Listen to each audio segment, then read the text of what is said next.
Yo, salut à tous, bienvenue pour cette nouvelle vidéo. Alors dans cette vidéo, je vais revenir sur une partie que j'ai jouée en rapide, donc un rapide la semaine dernière, contre le maître feed Christophe Gélas, donc classé aux alentours de 2360 en rapide. Et donc pourquoi je vais revenir sur cette partie? Parce qu'en fait, j'ai joué une nouveauté théorique, on va voir assez intéressante sur la défense française. Donc sur la défense française qui est caractérisée par les coups E4-6. Vous allez voir que je vais trouver une nouveauté assez sympa, donc je voulais vous la partager. Alors pour recontextualiser un petit peu la partie, donc on avait tous les deux 4 sur 4, et donc c'était un petit peu la partie qui allait jouer le gain du tournoi. Et donc allez, c'est parti, on va se lancer E4-6 défense française, D4, D5. Et alors ici je le surprends un peu avec cavalier D2, donc ça c'est la française Tarache. D'habitude je joue plutôt cavalier C3 ou même la variante d'avance. Et parfois même la variante d'échange, j'ai un peu tout joué. Donc cavalier D2, une petite surprise. Donc là Christophe qui joue cavalier C6, alors qui n'est pas le coup principal, cavalier C6 dans cette position. On voit souvent cavalier F6 ou C5, mais cavalier C6 qui a un coup un peu secondaire. Donc ici il attaque le pion D4, donc je le défends avec C3. Et Christophe qui réagit immédiatement au centre avec E5. Et ok, dans cette position, alors je l'avais travaillé un petit peu à la maison. Je joue E prend D5. Dame prend D5, cavalier F3. Donc en fait ça va ressembler un petit peu à des sortes, alors que je dise pas de bêtises, un petit peu à la scandinave avec cavalier F3, où j'aurais pas sorti de cavalier en D2. Bon, ça va ressembler à ce genre de truc, là il prend en D4. Et alors ici important de ne pas reprendre tout de suite en D4, de jouer fou C4 intermédiaire, attaque la dame, pour se développer. Dame F5, et ici je joue petit roc. Alors, ici, il a joué fou E6, qui est le coup théorique. Parce qu'en fait, on voit que s'il fait D prend C3, il va tout de suite y avoir des tourons à échec ou des choses comme ça. En tout cas, ça va très mal se passer. Il est obligé un peu de faire fou E6. Et après, fou prend, pion prend. C'est là que va arriver la nouveauté. En fait, ici, le coup, normalement, que jouent les blancs, c'est le coup C prend D4 pour ensuite... donc en fait, du coup, la position va tendre à jouer contre un pion isolé pour les noirs. Et les blancs vont avoir la faiblesse en E6 à attaquer. Ici, en fait, je joue la nouveauté cavalier B3. Alors, j'ai vérifié, en fait, il n'y a que 6 parties dans la base. Et en plus, joué par des joueurs qui sont pas vraiment de premier plan. Et en fait, cavalier B3, c'est quoi l'idée? Donc, si jamais il vient faire un coup, peu importe, disons qu'il fasse D3. Là, je vais avoir cavalier D4. Et après, prise, dame bouge n'importe où, disons dame G6. J'aurai cavalier prend E6. Et avec impossible pour lui de reprendre à cause de tour 1. Donc ça va être super fort pour moi. Donc D3, pas possible. S'il fait un coup... Alors, vous allez voir, dans la partie, il a fait grand roc.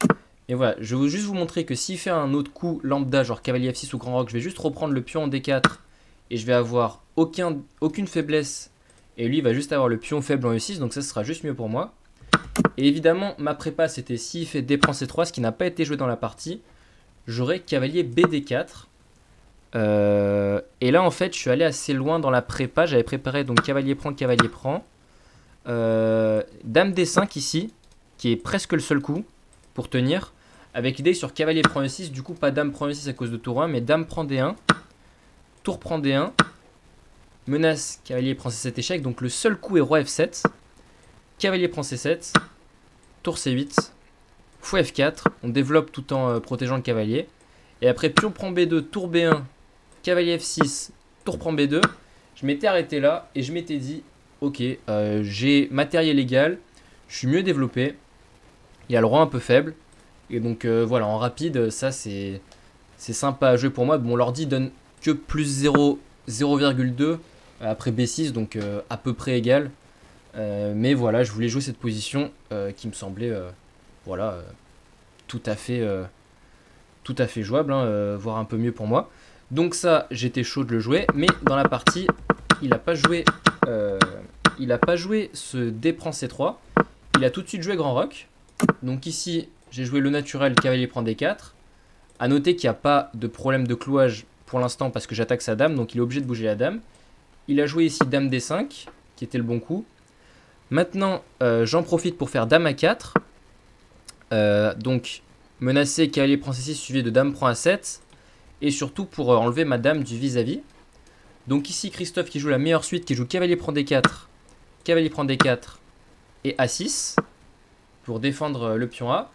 Et là, donc j'arrive dans cette position, je suis assez content parce que je me dis, mon roi est mieux protégé, j'ai une meilleure structure de pion et un développement un peu plus rapide.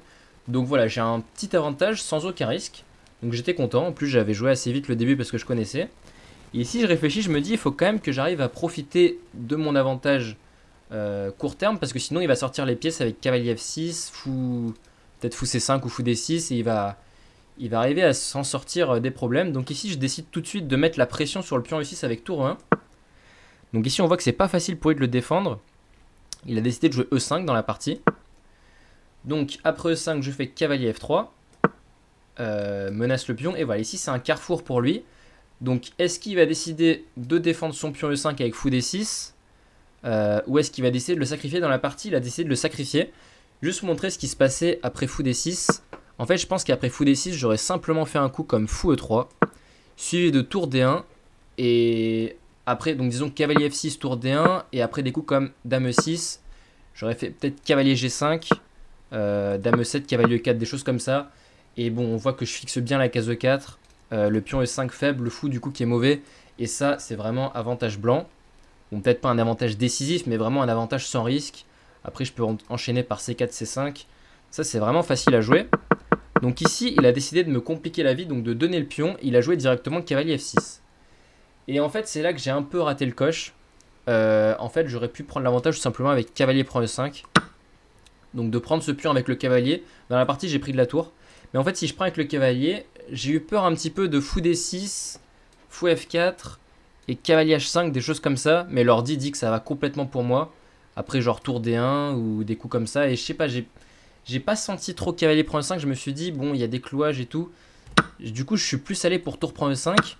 Donc évidemment, j'avais vu la variante forcée qu'il a joué. Donc dame D1 échec, dame prend D1, tour prend D1, tour E1 pour empêcher le mat, tour prend E1, cavalier prend E1. Mais sauf que dans ma tête, j'avais vu que là, j'avais aucun problème. Parce que sur fou C5, le coup qu'il a joué, j'avais prévu cavalier D3, sauf que j'arrive à la position et je me rends compte que cavalier D3 ça perd tout de suite à cause de... Bah tiens, je vais essayer de le chercher. Les noirs jouent et gagnent. 5 secondes. Donc évidemment, les noirs peuvent jouer tour D8 avec l'idée de gagner le cavalier, parce que sur le cavalier bouge n'importe où, disons il prend le fou, il y a tour D1 mat. Donc ça perd pour moi. Donc en fait sur fou C5 ici, j'ai joué cavalier C2 pour revenir avec fou E3. Et alors en fait je vais pas vous montrer toute la finale parce que c'est pas l'objet de cette vidéo. L'objet de cette vidéo c'est surtout de vous montrer cette belle nouveauté. Mais en fait la partie a continué par tour D8, fou E3, fou prend E3, tour cavalier prend E3, tour D2 pour venir attaquer le pion B2. Donc j'ai un pion de plus mais il a beaucoup d'activités qui compensent. Et après cavalier C4, tour C2, tour B1, cavalier E4, attaque le pion, donc F3 pour le défendre. Cavalier D2, cavalier prend, tour prend. Et là on est arrivé dans cette finale où j'ai un pion de plus mais la tour très active. Donc après j'ai joué, de mémoire j'ai joué H4 et j'ai sorti le roi via G3. Et j'ai essayé de tourner un peu mais malheureusement il a vraiment très bien défendu. Et il a réussi à faire nul dans cette finale. Qui est pas facile à gagner hein, parce que sa tour est très active et j'ai du mal à activer mes pièces. Donc du coup on a fait nul et on a fini, pour la petite histoire on a fini par gagner le tournoi tous les deux à 6,5 sur 7. Donc voilà, petite vidéo pour vous montrer cette nouveauté assez sympa donc de cavalier B3. Je vais remontrer dans l'ouverture. Voilà, au lieu de... Donc la défense t'arrache, C3, E5, pion prend, dame prend, cavalier F3, pion prend, C4, dame F5, tout ça c'est théorique. Et après petit roc, fou E6, fou prend, pion prend. Et là cavalier B3 au lieu de reprendre en D4, avec l'idée que sur pion prend C3, qui est très dangereux, il y a cavalier D4 avec toutes les idées de sacrifice en E6 qui sont très sympas. Donc j'espère que vous avez aimé la vidéo. N'hésitez pas à mettre un petit pouce bleu si ça vous a plu et à vous abonner à la chaîne.